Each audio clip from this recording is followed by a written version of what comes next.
When my daughter was getting married, she told me not to walk her down the aisle. Said her fiancé's rich stepdad was a better look. I sat quietly in the last pew and watched. 2 years later, she needed me. What happened next was rather unexpected. I will tell you everything. First, let me quickly thank you for your continuous support. This means a lot to us. If you enjoy the stories we share, kindly subscribe to this channel. It will be great if you can leave a comment on which city you are watching from. We might just give you a shout out in our next story. Today's special shout out goes to Sammy Shields from Chicago. We are glad you enjoy our stories. Now let's go deeper into the story. They always say a daughter's first love is her father. I used to believe that. Used to wear it like armor on the worst days. After her mother died, it was just me and Ava. I was 35, freshly widowed, and standing in a hospital parking lot with a newborn in one hand and a diaper bag I barely knew how to use in the other. I made a quiet vow right then. You will never go without, not as long as I'm breathing. And for 26 years, I kept that promise. I didn't throw her in private schools or hand her things she hadn't earned. But I showed up, every school concert, every math tutor, every scraped knee and heartbreak. I packed lunches. I taught her how to drive. I built her first bookshelf with my own 2 hands. She called me Daddy until college, and even when she dropped it for Dad, I could still see the warmth behind her eyes. But over time, that warmth turned into calculation. She started measuring love in money, status, influence, things I didn't traffic in. I wasn't poor, not by a mile. I run a successful home renovation business. Built it from scratch. Paid off my house early, kept a healthy savings account, invested smart. But I wasn't flashy. No Gucci belts, no leased Benz, no networking galas. Just a man who worked, read quietly at night, and taught his daughter right from wrong. At least, I thought I had. The shift started around the time she got serious with Brandon, the fiancé. The first time I met him, he called me Mr. Unpolished as a joke. I didn't laugh. Neither did Ava, but she didn't defend me either. That was the first red flag I folded and put in my back pocket. The second came at a dinner party at Brandon's stepfather's estate. An estate, that's what they called it, like we were in the English countryside. Marble floors, champagne towers, and conversations that sounded like LinkedIn bios. That night, Ava barely spoke to me. She was too busy clinging to the arm of her future and performing for his circle of investors, friends, and family. She introduced me once. This is my dad, Jack. He owns a construction thing. Like I was an afterthought to her curated narrative. But nothing prepared me for what came next. We were sitting on my back porch one Sunday afternoon, her sipping iced coffee, me nursing a beer, when she said it. No preamble, no build-up. Dad, I wanted to talk to you about the wedding. All right, I said, sitting up straighter. She looked away, fiddling with her straw. We've been talking and... Well, we think it would be a better look if Brandon's stepdad walked me down the aisle. I blinked. A better look? It's just optics, you know. He's very well connected. A lot of important people will be there. She didn't look at me when she said it. I don't know if that was out of guilt or arrogance. Probably both. I didn't raise my voice. Didn't curse. I just set my beer down and stared at her. So, after raising you by myself for 26 years, I'm not good enough to walk you down the aisle because I don't have stock options and a golf membership? It's not like that, she mumbled. No, I said, standing. It's exactly like that. You're selling me short because I don't fit the image you want to project. She finally looked at me then, defensive, almost teary. I'm not selling you short. It's just one part of one day. No, I said again. It's a choice. A public one. And every choice has a consequence. She crossed her arms. Why are you making this about you? I laughed, low and bitter. You just made your entire wedding about status, and you're asking me why I'm making it personal. She didn't respond. I could have begged. I could have reminded her who taught her to ride a bike, who stayed up late helping her build college applications, who pulled double shifts when she needed braces. But I didn't. I just walked back inside, took the envelope I'd labeled Ava's wedding fund from my filing cabinet, and wrote in thick black Sharpie over it. Cancelled. I'm not a man who believes in second-class treatment from people I raised. When the wedding day came, I didn't protest. I wore my best navy suit, polished my shoes, and sat quietly in the last pew. Alone, watching her be walked down the aisle by a man who once tried to sell me a legacy investment package after dinner. People whispered, glancing back at me like I was the strange uncle who hadn't gotten the memo. I didn't care. I watched, but I didn't smile. She didn't look at me once. Afterward, during the reception, she approached me for 30 seconds, long enough to give me a perfunctory hug and whisper, "Thanks for understanding." I didn't respond. I just looked at her and nodded, not out of agreement, but closure. She walked away before I could say it, but the words sat sharp on my tongue. You made your decision, and now I'm making mine. That night, back home, I poured myself 2 fingers of bourbon, clicked open my travel folder, and booked a 3-week trip through Italy, France, and Spain. The money I'd saved for her cake, her dress, her dream venue, mine now. She'd made it clear I wasn't part of the fairy tale, and I wasn't about to be a footnote in someone else's fantasy. They say weddings are for the bride, but let's not pretend that's the whole story. A wedding is a broadcast, a declaration of who matters, who doesn't, and who fits the image. Ava didn't just choose to walk down the aisle with someone else. She chose to reframe her origin story. She edited me out of the spotlight and made room for someone shinier, more photogenic, wealthier. It wasn't just a slight. It was a rewrite. And I sat there like a quiet footnote in the back row, watching my own daughter pretend I was never the headline. I arrived 15 minutes early. Always have. I parked in the gravel overflow lot because I wasn't given a reserved space. Walked past luxury SUVs and men in pastel suits, women with bare shoulders and perfectly placed sunglasses. Nobody greeted me. Not one familiar face. I didn't expect a red carpet, but I would have settled for basic human courtesy. The usher barely glanced at the card I handed him. Jack Morano, father of the bride, before showing me to the last pew on the bride's side. No front row seat. No acknowledgement. Just a nod and a gesture, like I was being seated at a restaurant I didn't belong in. I straightened my jacket, kept my face neutral, and sat. The ceremony started 10 minutes late. The music was classical, piped in through hidden speakers, probably curated by some wedding planner with a multi-thousand-dollar fee. I watched guests fawn over each other, adjusting ties, snapping discreet photos. And then the music swelled. She stepped out from the back of the church, arm in arm with the man she'd chosen, Brandon's stepfather, Warren. He was tall, silver-haired, draped in a custom-tailored tux. The kind of man who smells like legacy and portfolio diversification. The crowd murmured with admiration. I watched her smile.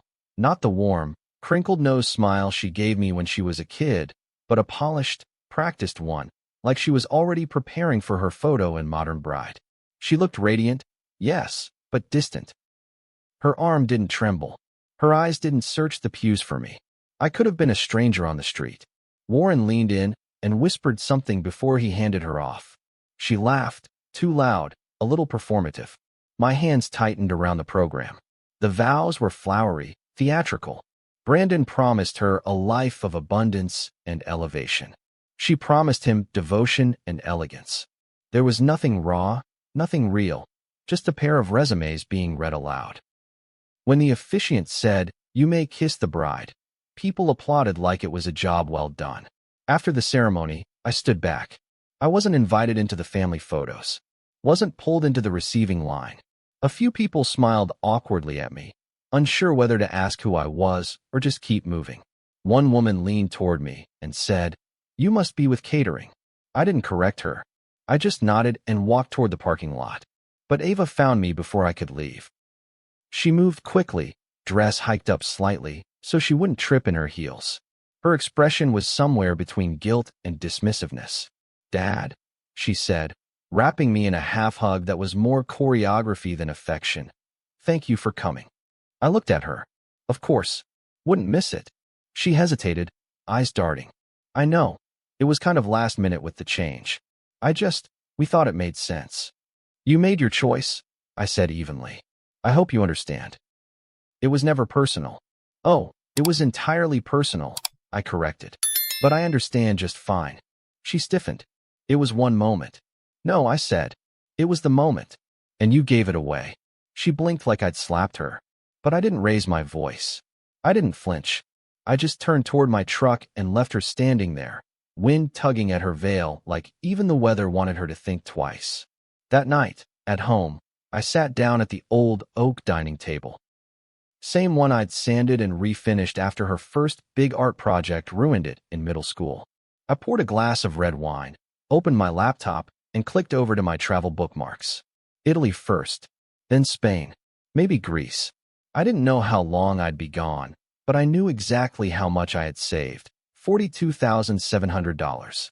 Every penny was originally meant for her dream wedding. Now it was mine.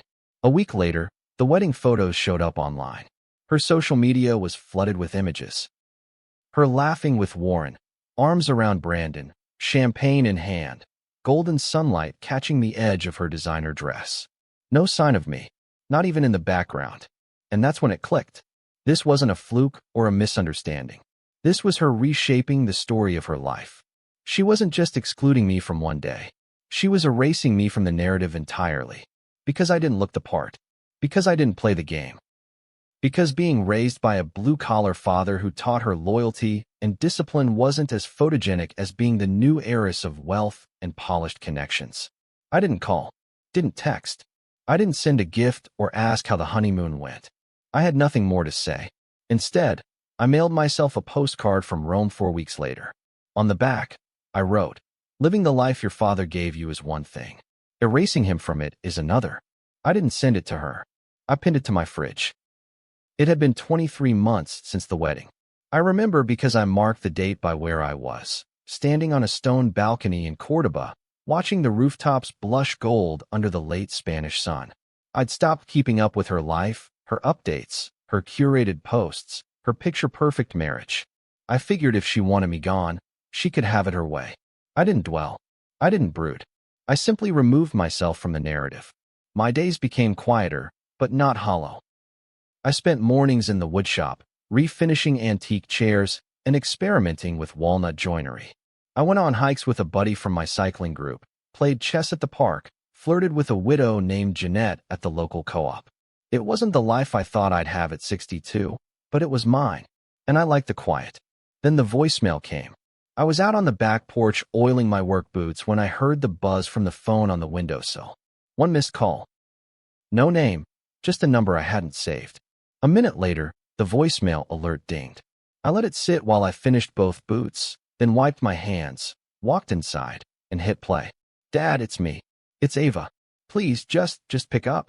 I don't know what to do." Brandon left. He drained everything. I went to the bank, and there was nothing. The lawyer says the prenup was airtight, and I didn't even read it. I thought I could trust him. God, I was so stupid. Please call me back. I need you. I need my dad. I stared at the screen long after the message ended. Her voice echoed through the room like it had been waiting all this time to crawl back inside my chest and nest in old wounds. I replayed it once more, then again, and then I hit delete. But I didn't block the number. I wasn't cruel. Just finished. There's a difference. The next day, I told my friend Marcus about it. We were having coffee in his backyard, the smell of cut grass thick in the air. "She left you out of the most important moment of her life," he said, not looking up from his crossword. "And now she wants back in when her castle crumbles?" She sounded scared, I admitted. He snorted. "Yeah, well, choices make noise when they fall apart." I didn't argue. He wasn't wrong. 3 days later, she called again. I didn't answer. She texted after that. "Please, can we talk?" Then another. "I'm not asking for money. I just need a place to think." And finally, "You're still my dad." That has to mean something. I stared at that last one for a long time. It's funny how people think titles mean unconditional access. Like being a daughter grants permanent admission, regardless of behavior. I don't think she ever really believed I'd say no. Because for 26 years, I never had.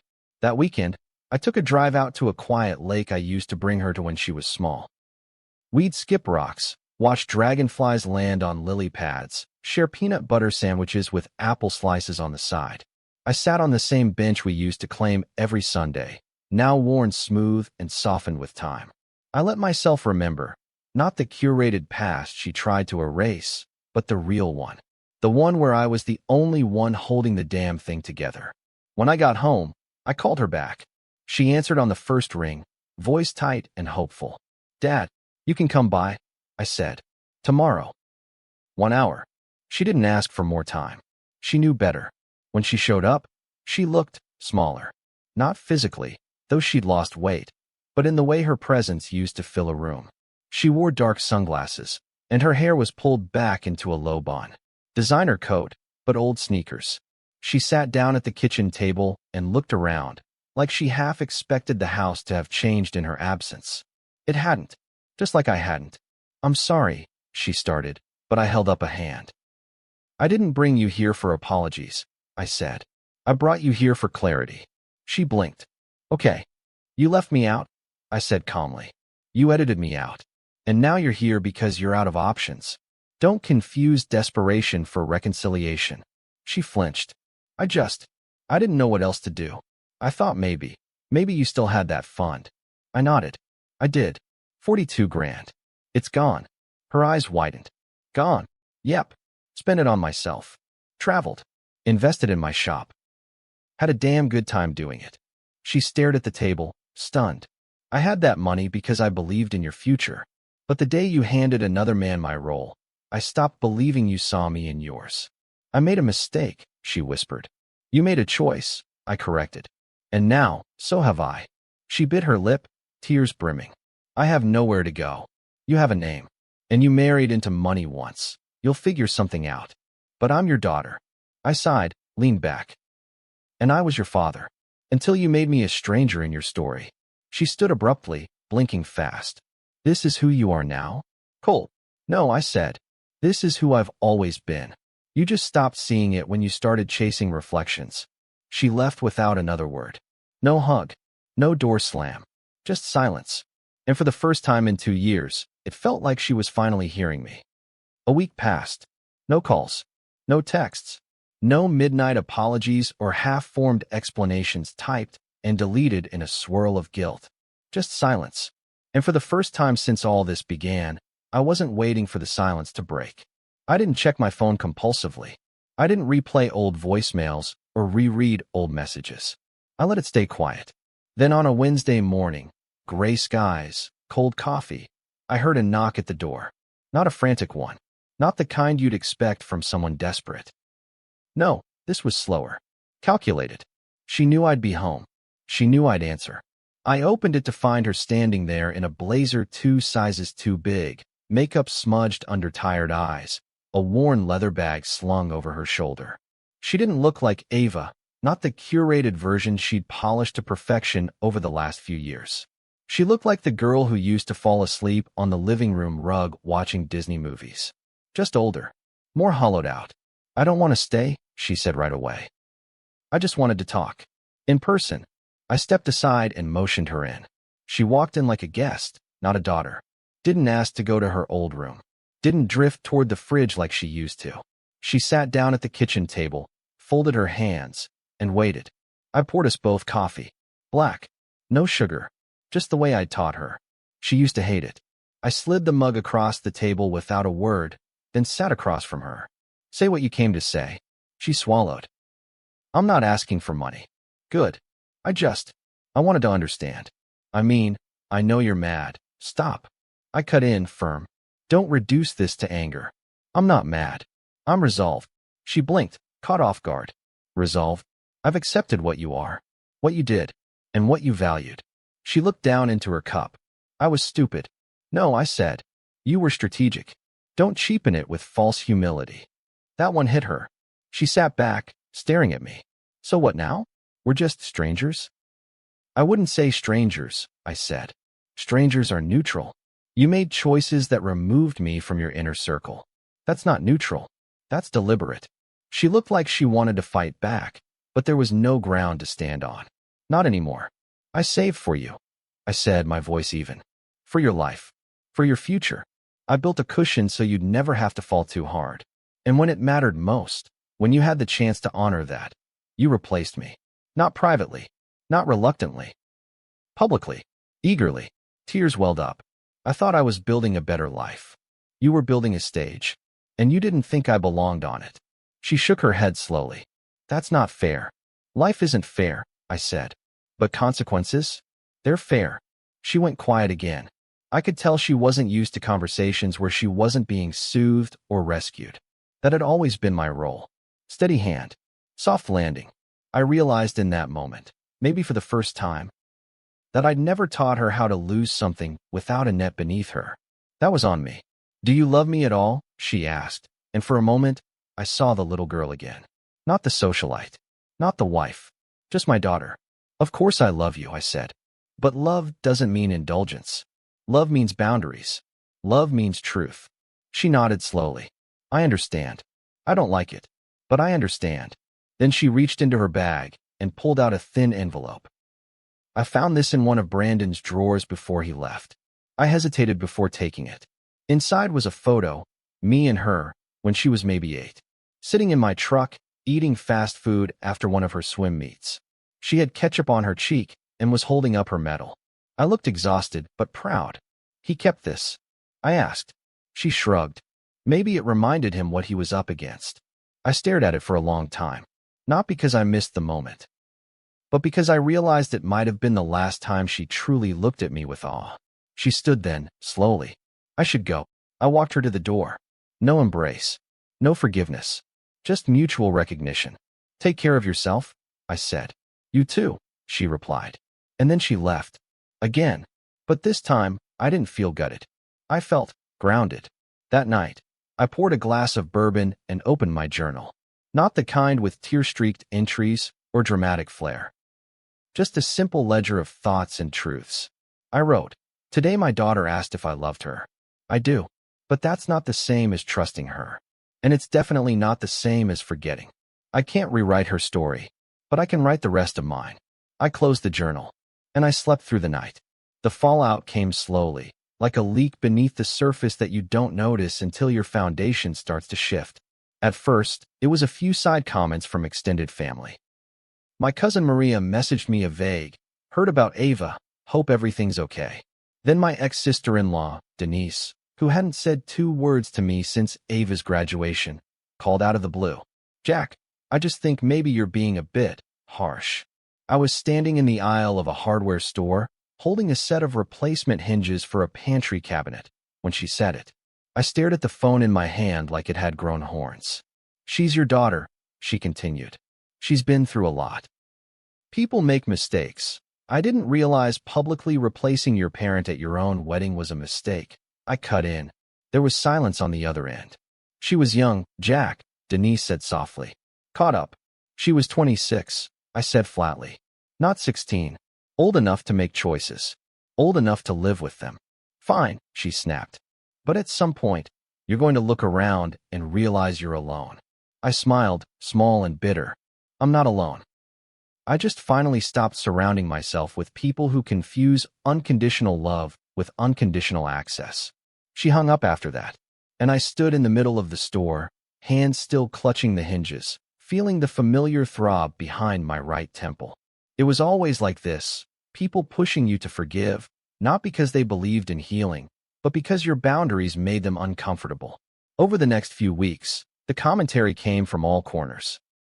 My sister emailed me a long, emotional plea about the value of family and how holding on to resentment poisons the well. I didn't respond. A neighbor dropped by with extra tomatoes and casually mentioned Ava had reached out to her. Just to say hi. I nodded, thanked her for the produce, and closed the door before she could bring up anything else. But the one conversation that stuck wasn't from someone trying to pull me back in. It came from a young man named Ethan, a tenant who lived in the back unit of the duplex I owned. He was 27, drove for a courier service, and played guitar in a bar band on weekends. We weren't close, but he'd helped me shovel snow a few times, and once lent me a wrench when mine vanished mid-project. One evening, he saw me working in the garage and wandered over, hands in his hoodie pocket. Mind if I hang out a minute? He asked. I shrugged. Long day? He leaned against the workbench. My old man called today. First time in 6 years. I didn't say anything, just kept smoothing down a board with my orbital sander. He left when I was a kid, moved 3 states over, started a new family. No calls, no birthdays, nothing. Then today he sends this dumb text like, "Hey bud, thinking of you. Let's talk sometime." I turned the sander off, wiped the dust from the edge of the bench. "What did you do?" He looked down at the concrete floor. "I deleted it." "Good." He looked surprised. "You think so?" "Yeah," I said. "Sometimes distance is the healthiest boundary there is. Blood doesn't make someone family. Behavior does." He nodded slowly, chewing on that. "You get it." I looked at him for a long beat. "I get it more than I wish I did." And that was all we said. After he left, I stood in the garage a while longer, thinking about the irony of it all. I used to believe being a good father meant always being available. But maybe being a good man meant knowing when to close the damn door. That weekend, I sat at my desk and opened a folder labeled estate planning. It was overdue. Inside were papers I hadn't looked at in 2 years, beneficiaries, asset distributions, contingency clauses. I crossed Ava's name off as sole inheritor. Not out of revenge. Not even spite. Just realism. Instead, I reallocated 50% to a youth mentorship program I'd quietly donated to over the years. An organization that helped kids without fathers find structure, discipline, and someone who showed up. The other half I left open. Maybe I'd meet someone new. Maybe Ethan. Maybe someone I hadn't even crossed paths with yet. What mattered was that my legacy wouldn't be wasted on someone who saw me as an accessory to her curated life. That night, I got a text from Ava. Just one line. "You really cut me out of your will." I didn't respond. I sat on the porch with a cigar, watching the sky turn to velvet, the stars peeking out like little truths that couldn't be hidden. She was watching me. Through mutual contacts. Through whispers. Maybe even directly. But it didn't matter. She was learning what I'd already lived. When you gamble with people's loyalty, sometimes the house wins. And sometimes, the house remembers. There's a certain stillness that comes with finality. Not the volatile crash of an ending, but the quiet that settles after you stop expecting a knock at the door. That's where I was. Not bitter. Not brooding. Just still. I had built a life again, brick by deliberate brick. And this time, I made sure the foundation wasn't held up by anyone's approval but my own. Summer had rolled in heavy and slow. I spent most mornings on the porch with coffee, my boots kicked up on the railing, watching the street breathe to life. Kids biked past. The mail truck wheezed down the block, and my tenant Ethan strummed his guitar in the backyard whenever he had a day off. Peace had become routine, not something I chased, just something I lived. I hadn't heard from Ava in almost a month. No texts. No calls. The silence wasn't loud anymore. It just was. I imagined she was rebuilding. Maybe renting a modest place. Maybe dipping her toes into the job market for the first time in years. The thing about losing everything is that it either guts you or grits you. I hoped she'd find some grit. But that wasn't my business anymore. One Saturday morning, I drove out to the coast. Not for any big symbolic reason. Just because the forecast said 78 and clear, and I'd realized I hadn't stood by the ocean in over a year. I took the scenic route, 2-lane roads, pine trees like sentinels on both sides, winding curves that forced you to slow down and pay attention. I parked at a trailhead I hadn't visited since Ava was 12. Back then, she'd whined about the bugs, demanded piggyback rides halfway up the bluff. But when we reached the overlook, she'd gasped and said, "It looks like the whole world ends here." She wasn't wrong. I climbed the trail alone this time, my knees reminding me I wasn't 30 anymore, but still strong enough to keep going. At the top, I stood at the edge of the cliff, watching the Pacific crash into the rocks with rhythm and fury. I breathed in deep, salt air and eucalyptus, wind threading through my jacket, and I let myself remember. Not the betrayals, not the fallout, just her laugh. Her tiny fingers wrapped around mine. The way she'd fall asleep in the truck after long drives, head resting against the window, trust etched across her face like it was carved in stone. "I did love you right," I whispered. "Even if you stopped loving me well." It wasn't forgiveness. Not exactly. Just recognition. Of what was and what wouldn't be again. A woman nearby, mid-50s maybe, gray braid down her back, stood beside me for a while without speaking. She looked over and said, "First time here?" I shook my head. "Used to come a long time ago." She nodded slowly. "It's good to return to places. See what's changed, and what hasn't. We didn't exchange names. We didn't have to. That night, I returned home and found a letter in my mailbox. Not a text, not a call. A real letter, stamped and sealed and addressed in Ava's handwriting. I took it inside, poured a glass of water, and sat at the kitchen table before opening it. It was short. Dad, I've been angry. Not at you, at myself. For trading something solid for something shiny. I don't expect you to forgive me. I wouldn't either. I just want you to know. I see it now. All of it. What you gave. What I gave up. I'm not asking to come back. I just hope that, someday, you'll think of me and feel proud again. Ava. I stared at that last line for a long time. Proud. The thing is, I had been. Once. Not because of her achievements or her image, but because she had been mine. My girl. And even when she stopped being someone I recognized, I never stopped hoping she'd find her way again. I didn't write back. Not because I didn't care, but because I'd said everything I needed to say. I'd lived the truth loud enough that she heard it, even in the quiet. A few weeks later, I updated the estate plan again. I didn't put her back in entirely, but I gave her a portion, a modest trust, one that would mature in 10 years if certain benchmarks were met. It wasn't a reward. It was a reminder. People can change, but they have to do it on their own dime. One Sunday, Ethan helped me replace the front gate, and when we finished, we sat on the porch with beers and sandwiches. You ever think she'll come back? He asked. Maybe, I said. But if she does, it won't be through the front door until she's someone who knocks, not just assumes. He nodded. That's fair. And it was. The sun dipped low, casting long shadows across the yard. Somewhere down the street, wind chimes sang low and steady. I leaned back and closed my eyes for a moment, feeling the weight of everything and the surprising lightness of letting it go. She didn't just walk away from me that day at the altar. She walked toward a version of life where love was conditional on optics. And I let her. I didn't chase. I didn't plead. I let her live out the version of herself she thought would matter more. And when it crumbled, I didn't gloat. I just stood still. Because sometimes, being the man who stays standing when others fall, that's the quiet revenge. Have you ever had to draw a hard boundary with someone you love, even your own child? This story isn't just about walking away. It's about choosing your peace over performance. If this hit home for you, drop a comment and tell me. Would you have stood your ground or opened the door again? And if you want more stories that dig into the mess and the meaning behind family choices, make sure to like this video and subscribe. Your support helps bring these stories to life. See you soon in the next one.